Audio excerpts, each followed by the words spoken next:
조 바이든 미국 행정부가 대화에도 대결에도 다 준비돼 있어야 한다는 김정은 북한 국무위원장 발언을 흥미로운 신호로 받아들였습니다. 네, 인도발 코로나19 변이 바이러스 확산으로 유럽 주요국은 인도발 변이가 심각한 영국에 빗장을 걸어 잠그고 있습니다.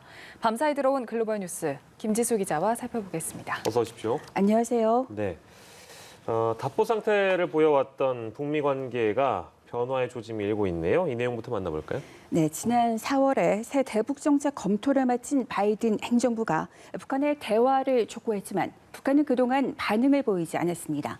지난 17일 김정은 북한 국무위원장이 한반도 정세를 안정적으로 관리해 나가는 데 주력해야 한다며 대화에도 대결에도 다 준비가 돼 있어야 한다고 말하면서 북미 관계는 새로운 국면을 맞고 있습니다. 대화에도 대결에도 다 준비가 돼 있어야 한다는 김정은 위원장의 발언은 바이든 행정부 출범 후 처음으로 내놓은 공식적인 대미, 대남 메시지로 한반도 정세 안정과 대화를 언급한 점에서 북한이 열린 자세를 보인 것으로 해석할 수 있다는 분석이 나왔습니다. 그러자 미국의 안보수장은 흥미로운 신호라면서 대화에 나설지 북한의 분명한 신호를 기다리고 있다고 밝혔습니다. 제이크 설리번 백악관 국가안보보좌관은 그들이 그 방향으로 일을 시작하기 위해 테이블에 앉을 준비가 됐는지 평양에 분명한 신호를 기다리고 있다고 말했습니다.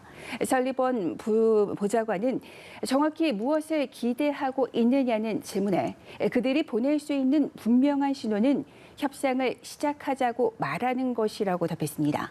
이어 이란 핵 문제와 북한 핵 문제의 경우 궁극적인 목표를 향해 진전을 이루기 시작하는 외교를 대신할 것은 없다고 생각한다며 궁극적 목표는 한반도의 완전한 비핵화라고 거듭해서 말했습니다.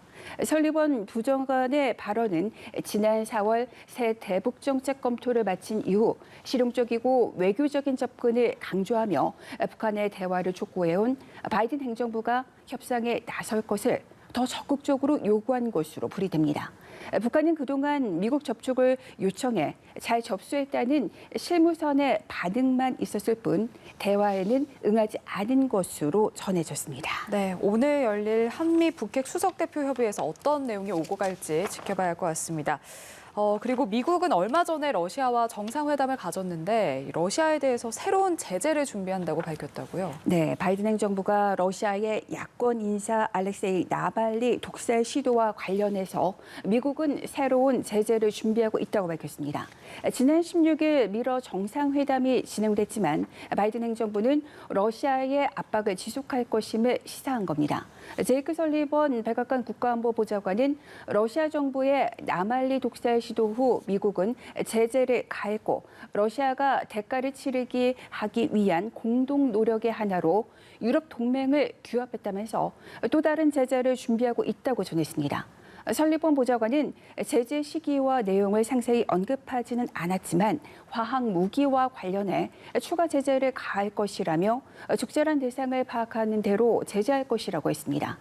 푸틴 러시아 대통령의 정적으로 불리는 야권 인사 나말리는 독살 위기를 넘긴 뒤 건강 악화 속에 수감 생활을 하고 있습니다.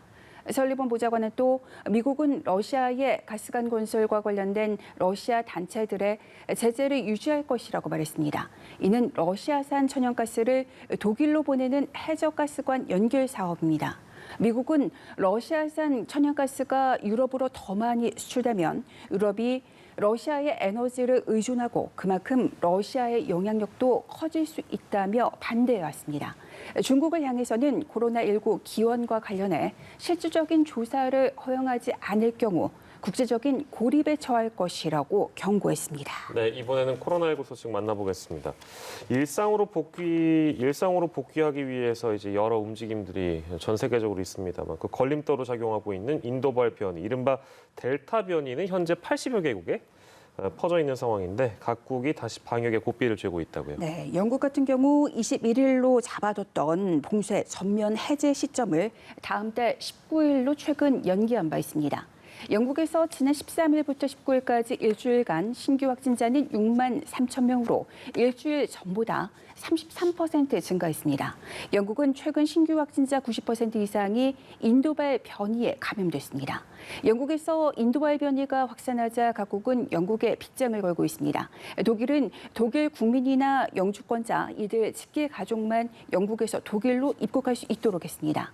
프랑스는 접종을 마친 여행자가 음성 확인서를 가졌을 때만 영국에서 입국할 수 있도록 했고, 이탈리아는 영국에서 입국할 때 음성 확인서를 요구하고 닷새간 반드시 격리하도록 했습니다. 포르투갈은 수도 리스본에 이동 제한 조치를 다시 내렸습니다. 원래 신종 코로나 바이러스는 물론 영국발 변이에 견줘서 전파력이 60% 정도 더 강하다고 알려진 인도발 변이가 전 세계의 지배종이 되는 건 시간 문제라는 평가가 잇따라 나오고 있습니다. 네, 그리고 미국에서도 좀 우려스러운 상황이 이어지고 있는데 이게 접종률이 높은 지역은 일상 복귀에 속도를 내고 있지만 또 반면에 접종률이 낮은 지역에서 이제 코로나19 확산이 심해지고 있다면서요. 네, CNN 방송은 백신 접종률이 낮은 미국 미주리주에서 코로나19 확진자가 증가하고 있다고 보도했습니다. 미국 전체로는 신규 확진자가 계속 감소세지만 백신을 많이 맞지 않은 곳에서는 국지적으로 확산하고 있다는 겁니다. 신규 확진자가 급증하는 데는 낮은 백신 접종률과 함께 인도에서 처음 발견된 변이 바이러스인 델타 변이 때문이라고 지적했습니다. 그러면서 미 남부와 중서부의 대부분 그리고 접종률이 낮은 곳의 대부분에서 인도발 변이가 퍼지면 확진자가 급속히 늘 것이라고 강조했습니다. 인도발 변이는 전파력이 더 강하고 치료제나 백신의 효과를 감소시킬 가능성 때문에 미 질병통제예방센터 CDC로부터 우려 변이로 이미 지정된 상태입니다. 로셸 월렌스키 CDC 국장은 인도발 변이가 미국에서도 지배적인 종이 될 것이라고 전망했습니다. 미국에서 최근 하루 평균 신규 확진자는 13,000명으로 정점이었던 올해 1월에는 이 수치가 25만 1,000만 명까지 올라간 바 있습니다. 네, 마지막으로 브라질 소식을 좀 짚어볼까 하는데요. 보우소나루 브라질 대통령. 코로나19 사망자가 50만 명이 넘은 사실에 침묵하면서 국민들의 원성을 사고 있다고요. 네, 브라질은 미국과 인도에 이어서 세계에서 세 번째로 누적 확진자가 가장 많은 나라입니다. 현지 언론은 보우소나루 대통령이 미국에 이어 세계에서 두 번째로 누적 사망자가 50만 명을 넘었다는 당국 발표가 나온 뒤에도 여기에 침묵하고 있다고 전했습니다. 보우소나루 대통령은 SNS에서도 코로나19를 피하며 다른 주제로 언급하고 있으며 반정부 시위 참가자들을 비판하는 데 집중하고 있습니다.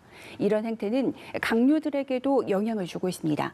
지금까지 보건부 장관만 유일하게 SNS에 올린 성명을 통해 애도의 뜻을 나타냈을 뿐 나머지 강요들은 침묵을 이어가고 있습니다.